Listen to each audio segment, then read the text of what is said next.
might come and take you away, and we don't want that, do we? So you're sending me away instead?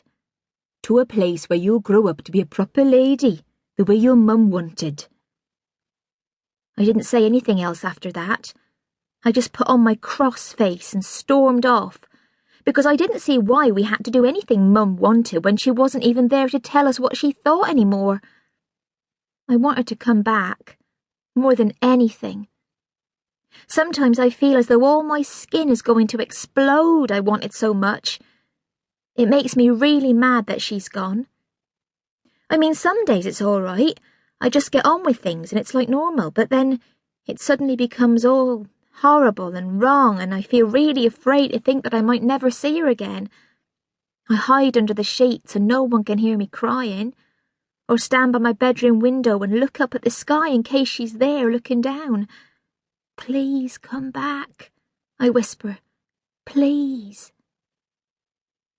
They keep saying she's dead, and I know it's true, but then suddenly I'm not all that sure. You see, I found a photo once, when I was about 9, which was before she was dead. It was tucked inside her cookbook, and it was of a man called Michael. He'd even signed it to Edris, with love. I remember feeling really scared and angry, like everything was going out of control.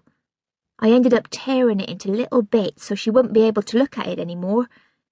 Because she had a wicked temper, I expected her to go on the rampage after that, demanding to know what had happened to the photo. But she never said a word, which just goes to show it must have been a secret. Apart from once hearing her say to Mrs. Williams, her best friend and our next-door neighbour, that she had to see Michael, I never heard her mention him, and I never asked who he was in case she told me it was someone she loved more than Daddy.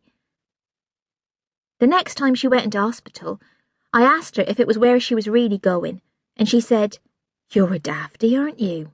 Where else would I be going?" "I don't know," I answered. "When will you be coming back?" "Soon, I hope. But you have to be brave for Daddy and Gary and keep your chin up while I'm gone, all right?" "Are you taking your cookbook?" She gave a cry of laughter. "You do ask the funniest things at times," she said. "What am I going to be needing that for?" I only shrugged, because I couldn't give her a proper answer, and because I felt glad she didn't need it.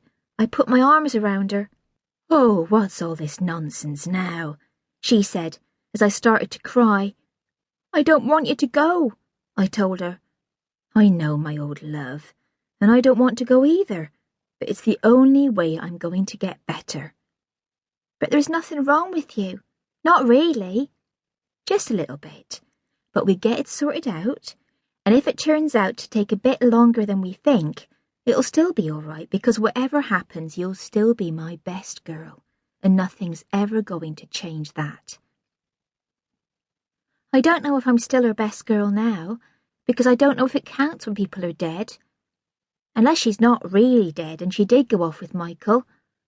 I hope she did in a way, because then she'd be able to come back. The trouble is, I saw them carrying a coffin out of our house just after Daddy told me the angels had come to take her to Jesus, and I think she must have been in it. I was next door when it happened, and I saw because I peeped out of their landing window. They put the coffin in a big black car and drove off. It could have been a trick, of course, and if it was, I don't know where she's living with her other family. I just think it's really mean to leave your husband and children, especially when they haven't done anything wrong. It's worse for Gary, because he was only 5 when she went. He's 7 now. Everyone felt really sorry for him. I heard my aunts and uncles talking and arguing about him one night. They all wanted him to go and live with them.